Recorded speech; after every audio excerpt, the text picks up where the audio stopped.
Regard citoyen, une chronique préparée et présentée par Boubacar Bentin Tawfiq. La médiocratie est-elle un mal marocain?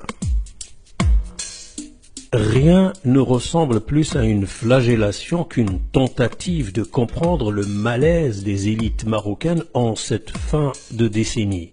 Nous sommes face à un déphasage inquiétant, une crise de valeurs sans précédent, un déficit criant de confiance dans les institutions, une morosité sociale préoccupante, un climat lourd de suspicion et avec en prime un fléau dévastateur pour le pays, la médiocratie.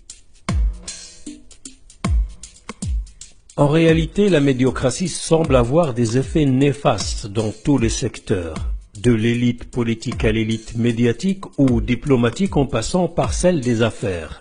Il y a aussi une incidence sur le développement social, la recherche, l'éducation, la santé, l'agriculture, les arts, la culture ou le sport. La médiocratie est une dégradation où la platitude est érigée en modèle de gouvernance, surtout quand le médiocre pèse dans la chaîne de décision ou inspire les hautes autorités sur des questions stratégiques pour la nation. Mais qu'est-ce qu'un médiocre? C'est généralement le premier à vous parler de compétences, de qualité, de performance et d'excellence. Il est surtout prêt à écarter ses semblables médiocres car il craint la concurrence loyale. Il sait parfaitement dénigrer pour décrédibiliser les compétents car il craint surtout la concurrence déloyale. Les compétences ne peuvent que lui rappeler sa propre médiocrité et signaler son inutilité.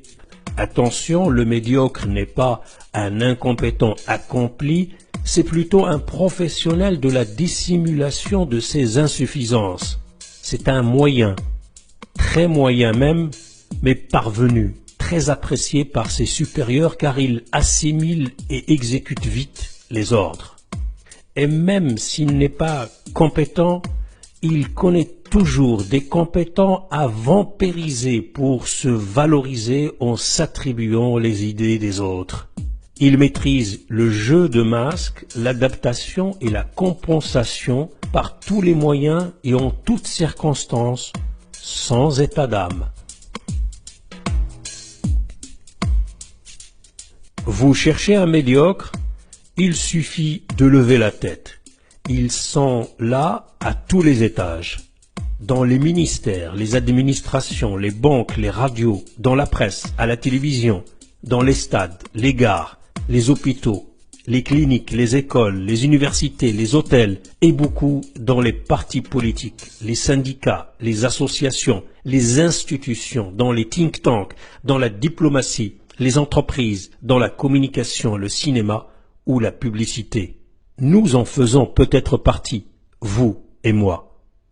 Le recours aux compétences moyennes ne peut qu'entraver l'élaboration des orientations nécessaires et leur mise en œuvre et donc l'avenir des grands chantiers et dossiers de la nation.